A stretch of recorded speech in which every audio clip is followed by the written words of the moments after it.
요셉의 하나님, 나의 하나님 제목을 삼고 함께 은혜 받도록 하겠습니다. 여러분, 요셉의 스토리는 우리가 잘 아는 스토리죠. 이 요셉의 스토리는 우리에게 소망을 주는 스토리가 됩니다. 하나님께서 그 모든 아픔과 어려움을 단절시켜서 하나님의 선하시고 기뻐하시고 온전하신 뜻을 이루신 요셉의 스토리, 정말 우리에게 소망이 되는 하나님의 스토리가 됩니다. 세상은 아무리 우리에게 선하지 않을지라도 하나님은 정녕 선하심을 우리에게 증거하는 스토리가 바로 요셉의 스토리가 되지요. Life is not good, but God is good. 그러니까 세상은 우리에게 선하지 않지만 하나님은 우리에게 선하십니다. 믿으십니까? 하나님은 우리에게 선하시다. 세상은 우리에게 화를 던질지라도 하나님은 그 화를 축복으로 바꾸시는 분이시라는 것이, 이것이 바로 요셉의 스토리에서 전해지는 말씀의 내용입니다. 그러면서 요셉의 스토리를 가지고 하나님은 창세기의 말씀을 결론으로 지으셨는데 이것 또한 중요합니다. 여러분, 창세기, 제네시스라는 그 뜻은 시작이라는 뜻이 되죠. 시작. 우주 만물의 시작이 되고 인류 역사의 시작이 되고 하나님의 언약과 약속이 시작이 되고 하나님의 구속 사역이 시작이 되는, 그래서 창세기는 시작의 스토리가 됩니다. 지금 우리가 2022년도가 다 저물어 가지만 이 한 해가 시작될 때 하나님께서는 우리를 새 부대로 만들어 주셔서 하나님의 새로운 장을 여는 그러한 때가 되기를 우리가 간절히 소망하면서 우리가 한 해를 시작하지 않았습니까?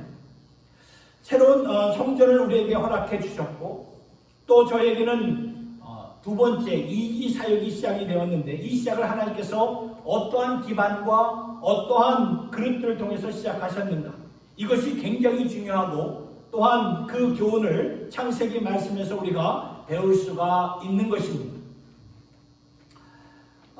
여러분, 창세기 말씀의 마지막이 요셉의 스토리로 이게 장식이 되었다는 것을 생각할 때 하나님께서는 요셉을 통해서 모든 준비가 되었고 내 백성이 준비가 되었다면서 당신의 구속 사역, 그 언약을 펼치신 것이죠. 그러면서 우리도 요셉을 바라보면서 다가오는 새해 2023년도에 새 부대로서의 시작이 이러한 모습으로 시작이 되면 좋겠다라는 교훈을 요셉을 통해서 우리가 보고 싶은 것입니다. 그러면 요셉을 통해 배울 수 있는 것이 무엇일까요? 수많은 우여곡절 가운데 요셉은 어떻게 하나님의 구속 사역을 펼쳐가는데 사용받을 수 있는 도구가 되었고 그릇이 되었을까요? 이것을 네 가지로 보고 우리도 그러한 요셉과 같은 그러한 삶을 살아가는 주님의 권속들이 될 수 있기를 예수님의 이름으로 축복합니다. 첫 번째, 요셉을 통해 배울 수 있는 것은요, 요셉은 하나님의 크심을 항상 인식하며 살았다는 거예요. 하나님의 크심을 인식했다. 무슨 뜻입니까? 내가 지금 처한 상황보다, 내가 처한 그런 문제보다 크신 하나님이시다. 내가 처한 상황 환경보다 크신 하나님이시다. 그것을 이렇게 바라보면서 살았던 요셉이었죠. 우리가 항상 예배 드릴 때마다 신앙 고백을 하지 않습니까? 사도신경을 고백할 때 전능하사 천지를 만드신 하나님 아버지를 내가 믿사오며 이렇게 고백하잖아요. 크신 하나님을 바라보면서 우리가 신앙 고백을 하는 것입니다. 요셉이 이렇게 살았다는 거예요. 요셉은 어렸을 때부터 하나님의 꿈을 품고 살았던 자죠. 그러나 형들에게 미움을 받고 팔려서 그러한 다른 나라의 타국의 머슴으로 팔려갔을 때, 그래서 앞길이 완전히 막혀있을 때 내가 처한 상황보다, 나의 문제보다 하나님이 더 크시다. 그 하나님을 바라보면서 동행하였던 요셉이었던 거예요. 그 팔려가서도 또 억울한 누명을 써가지고 감옥에 들어갔을 때에도 타국에서 아무도 나의 빽이, 나의 힘이 될 수 없는 그러한 나라에서 내가 감옥에 들어갔다는 것은 내 인생 완전히 망했다는 거예요. 내 인생 끝났다는 그런 말이 아니겠습니까? 그런데 요셉은 감옥에서도 하나님과 동행했다는 거죠. 더 크신 하나님을 바라보았기 때문입니다. 제가 이번에 두 주 전에 LA를 방문하면서 전에 함께 사역했던 분들을 찾아뵈었던 시간을 가졌습니다. 사실 제가 전에 사역했던 곳은 너무나 사역하기가 힘들었던 곳이었습니다. 참 이렇게 교회가 분열이 있었고 다툼과 갈라짐으로 매주일마다 얼마나 참 스트레스가 쌓였던지 그때 저에게는 공황장애가 이렇게 생겼던 것이고 아마도 그것 때문에 생전 처음으로 이렇게 탈장이 이렇게 생겼어요. 탈장인도 모르고 아랫배가 이렇게 점점 내려오는데 알고 보니까 탈장이더라고요. 그래서 참 그런 탈장 수술을 하는 그런 아픔도 있었고 그리고 2008년부터 2011년까지 교회 안에 참 목사님과 뜻을 이렇게 같이 안 하는 몇 분의 장로님들로 인해서 그렇게 담임 목사님의 속을 새겼죠. 저희가 담임 목사님을 보좌해야 되는 상황이라 저 역시도 그런 반대편에 선 장로님들로 인해서 굉장히 힘든 시간들을 보냈습니다. 저뿐이겠습니까? 목사님과 함께 호흡을 맞춘 성도님들도 같이 힘들어했죠. 그래서 저에게는 다시는 그 시간으로 돌아가고 싶지 않은 블랙홀 같은 공황 그러한 참으로 힘들게 목회했던 시절이었어요.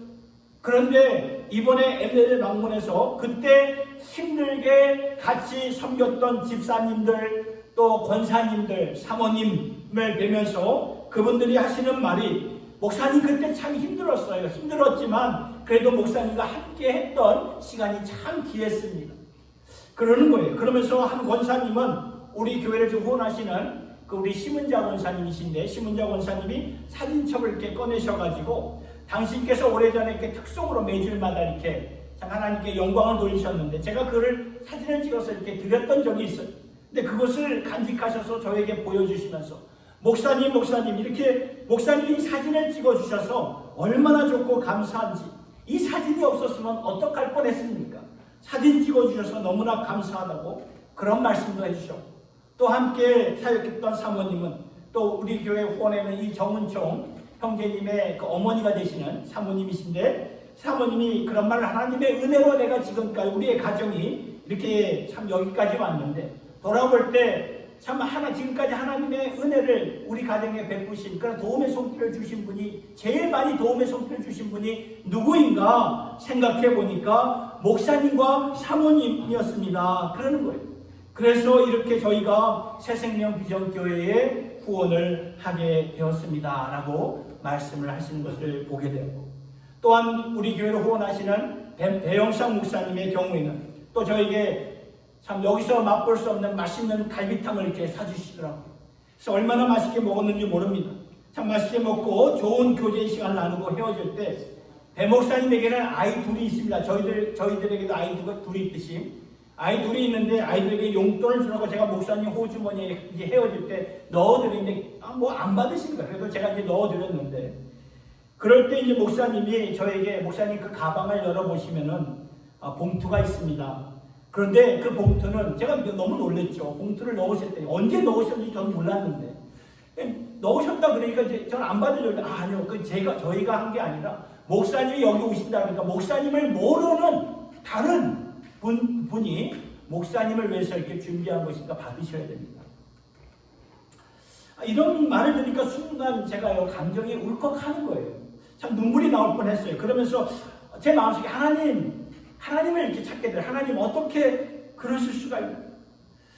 저는 그때 그 사역의 시간들이 돌이키고 싶지 않는 그러한 악몽의 시간이었지만 하나님은 그때 함께 섬겼던 성도님들을 통해 위로해 주시고 또 격려해 주시고 후원해 주시는 그 모습을 보면서 다시 한번 느껴지는 것이 하나님은 우리의 문제보다 크시고 우리의 연약함보다 크시고 우리의 망가짐보다 크시고 그래서 우리가 아무리 망가졌을지라도 우리가 아무리 상황 가운데 묶여 있을지라도 우리가 사심이 없고 욕심이 없고 하나님의 영광 가운데 사역을 한다면 하나님이 역사하시는구나 이것을 깨닫는 시간을 갖게 되었습니다. 저는 이 시간에 우리의 문제보다 우리의 환경보다 크신 하나님을 새롭게 체험하며 하나님께 감사를 드릴 수 있었던 그러한 시간이었습니다. 여러분 요셉의 경우를 보면 창세기 39장 1절부터 3절을 보면 이런 말씀이 있어요. 요셉이 이끌려 애굽에 내려가매 바로의 신하 친위대장 애굽 사람 보디발이 그를 그리로 데려간 이스마엘 사람의 손에서 그를 산이라. 여호와께서 요셉과 함께 하심으로 그가 형통한 자가 되어 그 주인 애굽 사람의 집에 있으니 그 주인이 여호와께서 그와 함께 하심을 보며 또 여호와께서 그의 범사에 형통케 하심을 보았더라. 요셉이 지금 애굽의 모습으로 종으로 팔려간 그곳에 하나님이 어떻게 하셨다고요? 그와 함께 하셨고, 하나님이 그와 함께 하셨다는 것은 인격적으로 하나님께서 함께 하셨다는 말이죠. 하나님이 그와 함께 하심으로 요셉이 형통했어요. 요셉의 상황을 보면은 인간적으로 보면은 앞길이 꽉꽉 막힌 상황입니다. 그런데 하나님이 함께 하시니까 하나님이 그를 형통케 하셨던 거예요. 창세기 39장 20절부터 보면은 이런 말씀이 있죠. 이에 요셉의 주인이 그를 잡아 옥에 넣으니, 그때 요셉이 억울하게 또 감옥에 들어간 거예요. 그 옥은 왕의 질수를 가두는 곳이었더라. 요셉이 옥에 갇혔으나 이에 요셉의 죄송합니다. 이게 안 돌아가네. 제가 이거 좀 넘겨주시겠어요? 예, 여호와께서 요셉과 함께 하시고 그에게 인자를 더하사 전옥에게 은혜를 받게 하시매 전옥이 옥중 죄수를 다 요셉의 손에 맡김으로 그 재반 사무를 요셉에게 처리하였다. 보셨나요? 여기 보니까 옥중에서 하나님이 인자를 더하셨다. 하나님의 인자, 하나님의 은혜가 더해지는 곳. 여러분, 옥중이라고 감옥이라고 막힌 곳이 아니에요. 우리 인간의 생각이면 감옥이면 끝났다라고 생각하지만 아니라는 거예요. 어떤 암담한 캄캄한 상황일지라고 해서 하나님의 은혜가 거기서 흐르지 않는 법이 없다는 것이죠. 도리어 감옥이기 때문에 족한 은혜가 흐른다는 것입니다. 좋은 환경에서, 좋은 형편에서 족한 은혜라면 어느 정도 은혜는 되지요. 그런데 감옥에서의 족한 은혜라면 하나님께서 더 큰 은혜를 베풀어 주신다는 그 말이에요. 그러니까 문제가 더하면 더할수록 죄가 더한 곳에 하나님의 은혜가 더 이렇게 넘쳐난다고 사도 바울이 증거하였듯이 우리의 문제와 연약함과 망가짐이 보일수록 하나님의 은혜는 더 확실하게 더 역사하시는 줄로 믿으시기를 바랍니다. 요셉은 하나님의 이 크심을 항상 인식하며 살았던 것이죠. 두 번째, 요셉을 통해서 배울 수 있는 것이 무엇입니까? 자신의 슬픔과 상실감을 표출하면서 살았던 거예요. 나타내었던 거예요. 여러분, 요셉의 스토리를 보면 요셉이 이렇게 하나님께 사용을 받았다는 것은 굉장히 정서적으로 정서적으로 건강했다는 말이에요. 시위대장 보디발이 요셉을 보고 이 영성만 뛰어났다면 그렇게 모든 것을 요셉에게 다 맡기지 않았을 것입니다. 그런데 요셉은 정서적으로 밝았고 총명했고 마음이 깨끗했어요. 그것을 보고 시위대장 보디발이 그에게 다 맡겨버립니다. 그리고 요셉이 억울하게 감옥에 들어갔을 때 그 감옥에서 그러한 죄수들을 다 돌보게 하는 그러한 또 일들을 맡기게 하죠. 왜 그럴까요? 요셉이 정서적으로 건강했기 때문에 그런 거예요. 그가 정서적으로 건강했던 것은 자신의 슬픔과 상실감을 표출할 수 있었기 때문이죠. 오늘 본문 4절과 5절을 보면 요셉이 형들에게 자신의 정체를 알리면서 크게 통곡을 하죠. 얼마나 크게 울었던지 성 안에서 궁중에서 요셉이 우는 소리가 들릴 만큼 크게 울었는데 그것은 자신의 상실감, 아픔과 상실함을 그대로 표출했기 때문입니다. 그리고 나중에 그의 아들들의 이름을 짓는데 첫째 아들의 이름을 뭐라고 짓냐면 므낫세라고 이름을 짓죠. 이 므낫세는 잊었다라는 뜻이에요. 왜냐하면 하나님께서 이제야 비로소 나로 하여금 나의 과거에 지난날에 그런 그 아픔들을 잊게 하셨고 그래서 므낫세라고 그 첫째 아들의 이름을 지었던 것이고 두 번째 이름은 에브라임 번성케 하셨다. 하나님께서 내가 내 손이 하는 일을 번성케 하셨다 하면서 이름을 그렇게 짓는 것을 보았을 때 오죽 그 요셉의 마음이 아팠으면 이제 그 아픔을 이제 아들들을 통해 하나님께서 위로하시는구나 라는 것을 보게 됩니다. 요셉이 자신의 아픔과 슬픔을 표출하면서 살았다는 것을 이렇게 보면서 말씀을 묵상하면서 제가 좀 제 자신을 좀 돌아보게 되었습니다. 돌아보면서 깨달은 것이 있었어요. 그것은 제 자신에게는 이렇게 저의 슬픔을 이렇게 표출할 수가 없었다는 것을 이렇게 보게 되더라고요. 은혜를 받으면 눈물이 나오게 되고 또 참 상황이 참 딱한 성도들의 그런 사연들을 놓고 이렇게 기도할 때면 이렇게 눈물이 나오는데 제 자신에게 슬픈 일이 있을 때는 이상하게도 눈물이 이렇게 눈물을 흘릴 수가 없는 거예요. 슬픈 일이 있으면 어쩔 줄을 몰라가지고 그냥 어디를 그냥 가버리는 그런 저의 모습을 보게 되죠. 그러면서 나중에 알게 되었지만 그것이 정서적으로 제가 건강하지 못한 그러한 모습이구나 라는 것을 보게 되어서, 그래서 이번에 하나님께서 정서적으로 저의 마음을 이렇게 만져주셨을 때 슬픔을 표출할 수 있도록 저를 이렇게 만져주시더라고요. 성경을 보면은 요셉도 그랬고 우리 주님도, 우리 예수님도 그랬고, 슬플 때 우셨던 것을 성경에서 우리가 보게 되지 않습니까? 예수님이 사람들 앞에서, 여인들 앞에서 우셨어요. 슬픔을 표출하시는 그러한 예수님. 그런데 저는 그러지 못했어요. 그러한 저의 모습을 보면서 요셉을 보니까 좀 이렇게 새롭게 보이게 되더라고요. 요셉은 슬픔과 상실감을 표출했던 사람이었구나. 이것이 요셉을 정서적으로 건강한 사람으로 만들었다는 것입니다. 여러분, 우리가 정서적으로 건강하지 않으면은 영성이 아무리 훌륭해도 넘어지게 되어 있습니다. 왜냐하면 성경의 인물 가운데를 보아도, 하나님 마음에 합했던 다윗을 보아도 그는 어느 날 완전히 무너지지 않습니까? 영성이 굉장히 충만했지만 어느 날 완전히 무너져요. 밧세바와 동침을 하면서 무너졌습니다. 그리고 불의 종이었던 엘리야 선지자도 모든 그 바알 선지자와 아세라 선지자 850명을 1대 85로 싸워가지고 이겼던 대단한 영성의 사람이었지만, 그 다음날 한 여자 때문에, 한 여인 때문에, 그 여인이 누구였습니까? 아합왕의 아내 이세벨이 내가 너를, 엘리야 선지자, 내가 너를 가만히 두지 않겠다. 내가 이맘때 너를 반드시 죽이고 말 것이다 라는 선포에 두려워서 도망치는 그러한 엘리야 선지자. 그러면서 하나님 내 목숨을 거두어주세요. 로뎀나무 밑에 하나님 내 목숨을 거두어주세요. 어떻게 보면 자살을 원했던 엘리야 선지를 보면서 영성과 정성은 같이 가는 게 따로 간다는 것을 보게 되죠. 저의 경우에도 제가 참 존경하고 영성의 거인이라고 생각했던 목회자들을 보아도 이렇게 스캔들로 이렇게 쓰러짐을 보면서 저분은 저럴 뿐이 아닌데 누가 봐도 건강한 영성을 가진 자인데 왜 그랬었을까? 제가 다시 돌아보니까 정서의 문제였던 거예요. 요셉이 이렇게 하나님께서 사용하시는 그릇은 건강한 그릇이었습니다. 여호와를 기뻐하는 것이 우리의 힘이라고 했는데, 내 마음과 정서가 건강해야 기쁨이 있는 것이고, 기쁨이 있어야 여호와의 힘을 가지고 하나님께 사용을 받을 수 있는 것이 아니겠습니까?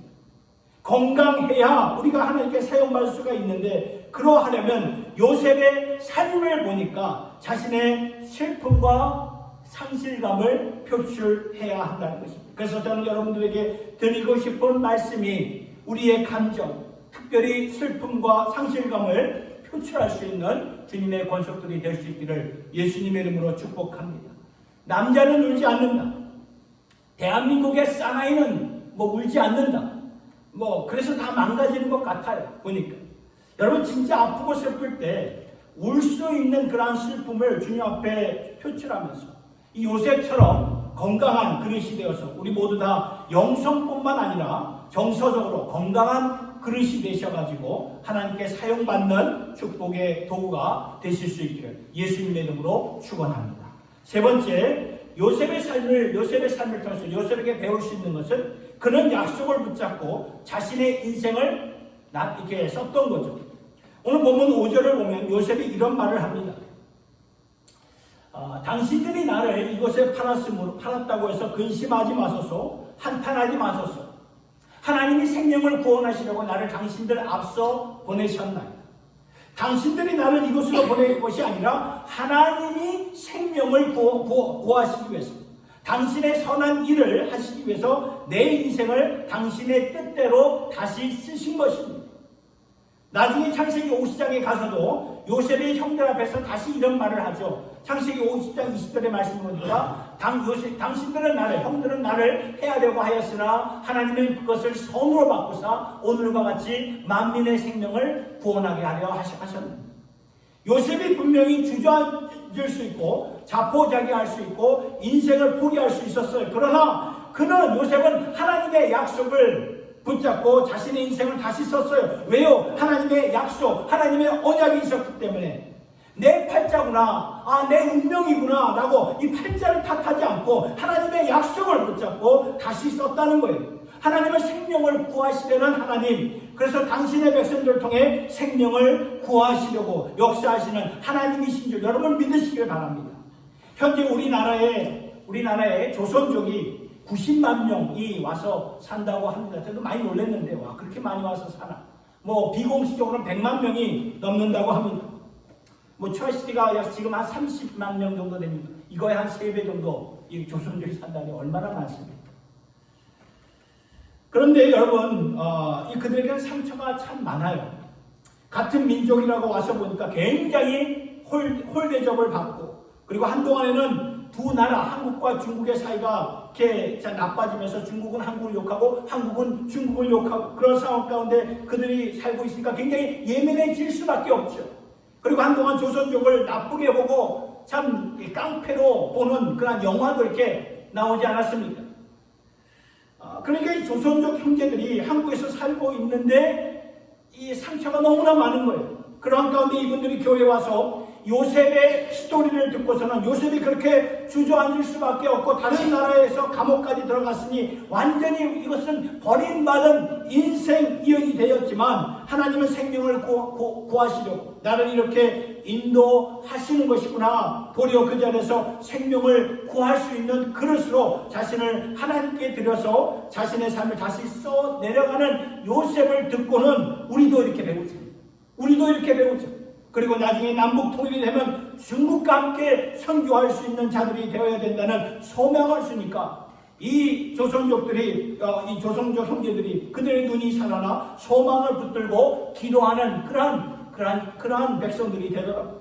소망을 깨닫기 전에는 전만 해도 그들의 중심에는 왜 우리가 중국에서 태어난 한국인이 되어서 중국에서도 홀대접을 받고 한국에서도 홀대접을 받고 이런 자리에서 태어난 것이 누구의 탓인가? 부모의 탓인가? 조상의 탓인가? 운명의 탓인가? 하면서 주저앉았지만 소명을 깨닫고서는 주저앉은 자리에서 일어나 주님과 함께 생명을 살리는 하나님의 도구로 삶을 드려야겠다는 저들의 이 간증의 메시지를 듣게 되었습니다. 여러분, 예수님 족보를 보면은 많은 삶이 나면 여인 가운데는 세 여인의 이름이 나옵니다. 그게 누구입니까? 다말이고 라합이고 루시입니다. 여인마다 얼마나 아픈 사연들이 많이 있습니까? 다말은 시아버지 유다에게 버림을 받은 여인이었습니다. 남편도 없이 자식도 없이 버림받은 여인. 라합은 여리고성에서 기생의 삶을 살았던 그러한 라합. 저주받은 성에서 기생으로 살았어요. 그리고 룻은 시어머니 나오미와 함께 둘 다 과부가 되어서 완전히 탈탈탈 알거지가 되어가지고 조국으로 돌아온 여인이었어요. 그러니까 모두 다 인생에서 버려진 자들이었고 소위 팔자가 사나운 여인들이었어요. 그러나 그들은 모두가 예수 그리스도의 족보에 등장하는 여인들이 아닙니까? 그러니까 우리가 운명을 탓할 필요도 없고 환경을 탓할 필요도 없고 나를 이렇게 만든 부모를 탓할 필요도 없고 우리가 예수 그리스도를 믿는 하나님의 백성들이라면 주님과 함께 우리의 삶을 새롭게 써내려가서 하나님께서 사용하실 수 있는 그런 그릇들, 생명을 살릴 수 있는 그릇들이 되기를 축복합니다. 그러한 꿈을 갖고 우리가 일어나야 하고 그러한 꿈을 서로에게 우리가 주며 자녀들에게도 우리가 줄 수 있어야 된다는 것입니다. 요셉을 보면 하나님의 약속을 붙잡고 자신의 인생을 썼지요. 우리도 어떤 환경 상황 가운데서 하나님의 약속을 붙잡고 하나님의 언약, 하나님의 헤셋, 히브리 말로 헤셋, 언약에 충실하신 사람, 세상 사람들은 어떻습니까? 약속을 했어도 금방 파기해버리는, 그것을 안 지키는 것이 너무나도 밥 먹듯이 많지만 하나님께서 당신의 언약의 약속은 피 언약으로 세워진 약속이기 때문에 결단코 돌이키지 아니하는 그 약속이 우리에게 준 약속이라는, 내가 너를 통하여 세상을 구원하리라. 내가 너를 통하여 너에게 복을 줘서 세상을 축복하리라. 이 약속 붙잡고 어느 환경, 어느 자리, 어느 아픔 가운데서도 우리가 일어나 생명을 살리는 그릇들로 사용받을 수 있기를 예수님의 이름으로 축원합니다. 끝으로 요셉에게 배울 수 있는 것은 요셉은 축복의 통로로 살았다는 것입니다. 이것이 요셉을 요셉으로 만드는 특성이었어요. 그는 어디를 가든지 축복의 도구로 다시 쓰여졌던 거죠. 요셉이 보디발의 12대장 보디발의 집에 이렇게 거기에 이제 모습으로 잡혀갔을 때 그는 그 자리에서 축복의 도구가 되려고 그 집을 축복하려고 자신을 그러한 주님 앞에 드렸다는 거예요. 감옥에 들어갔을 때도 그것에 있는 수많은 죄수들을 돌보면서 그들을 살리고 그들을 살릴 그러한 그 격려할 수 있는 축복의 도구가 되었다는 것이죠. 나중에 요셉이 애굽의 총리가 되었을 때도 이제는 제일 높은 자리에 앉은 거 아닙니까? 그러면 사람이란지라 이렇게 교만한 마음이 들어서 이렇게 마음이 바뀔 수가 있었는데 요셉은 그렇지가 않았다는 거예요. 그 자리에서도 그 모습과 그 마음은 변하지 않았어요. 내가 총리가 된 것은, 애굽의 총리가 된 것은 나 잘 되고 내 후손들이, 내 자식들이 잘 되기 위한 것이 아니라 나로 말미암아 나라가 살고 민족이 살고 주위에 있는 민족들이 살기를 원한다. 축복의 통로가 되기 위해서 자신을 드렸던 거죠. 오늘날 이렇게 탈북한, 북한을 탈출한 청년들, 장년들의 삶을 보면 비참해요. 어쩌면 조선족들보다 더 힘든 삶이죠.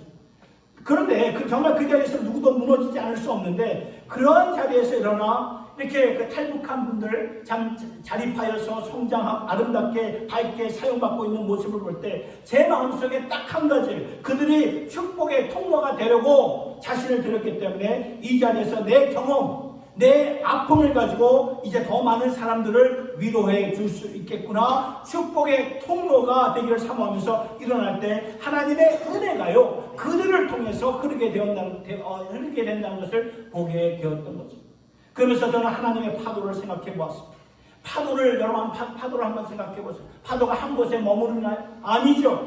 파도는 이 안에 들어왔으면 그 파도를 한 곳에 머무르지 않아요. 이 안에 들어왔으면 그 파도를 타고 밖으로 나가게 됩니다. 이 안에서 우리가 세워져서 밖으로 나가 세상을 살리고 나라를 살리는 하나님의 파도가 되고 축복의 통로가 되어야 된다는 그 말씀입니다.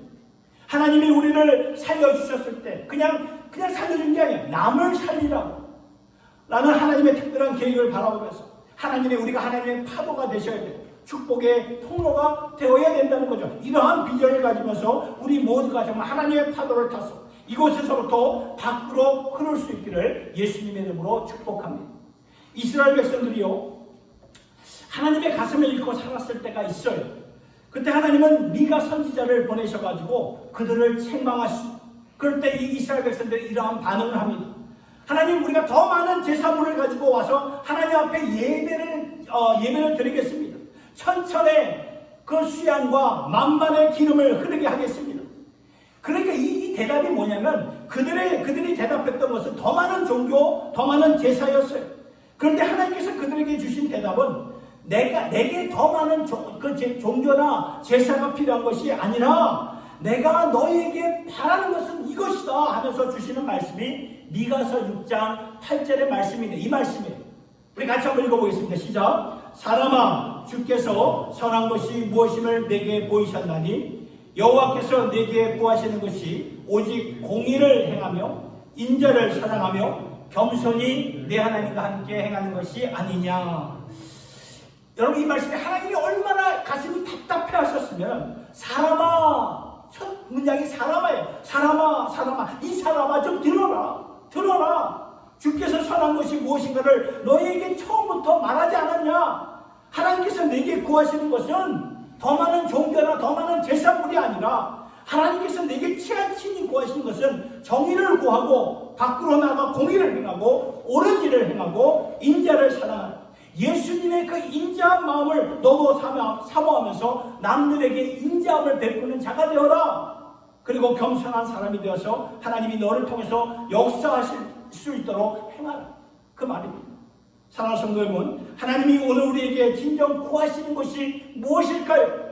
우리가 이렇게 나와서 기도하며 예배드리며 하나님 앞에 복을 구할 때 그 복을 주시죠. 그 복을 받으면 복을 받은 대로 그냥 남아있지 마시고 나로 하여금, 그죠? 복을 받은 나로 하여금 그 복이 다시 흘러가게 밖으로 나가서 정의를 행하고 인자를 사랑하고 주님과 겸손하게 동행하여 하나님께서 사용하실 수 있는 축복의 도구, 축복의 그릇이 되실 수 있는 저와 여러분 모두가 되기를 예수님의 이름으로 축원합니다. 기도하겠습니다. 하나님 아버지, 오늘 요셉의 스토리를 보면서 요셉의 하나님이 나의 하나님이 되게 하심을 감사를 드립니다. 요셉의 삶을 보면 억울하고 고통스러운 마음에 갇혀 있었지만 그것을 뛰어넘어서 나의 문제보다 크신 하나님을 바라보았던 요셉을 보면서 우리도 우리 인생의 주인 되신 하나님의 뜻하신 대로 한 걸음씩 걸어가게 하여 주시고 인생의 구비구비마다 하나님의 손길이 있음을 믿으면서 내일의 삶을 그 약속 붙잡고 기쁘게 살아가도록 인도하여 주시옵소서. 그리하여서 나로 하여금 주님께서 사용하시는 축복의 통로, 축복의 도구가 되어서 주의 손 굳게 붙잡고 찬송하며 주님의 기쁨이 되는 삶으로 저희들 인도하여 주시옵소서. 예수님의 이름으로 기도드리옵나이다.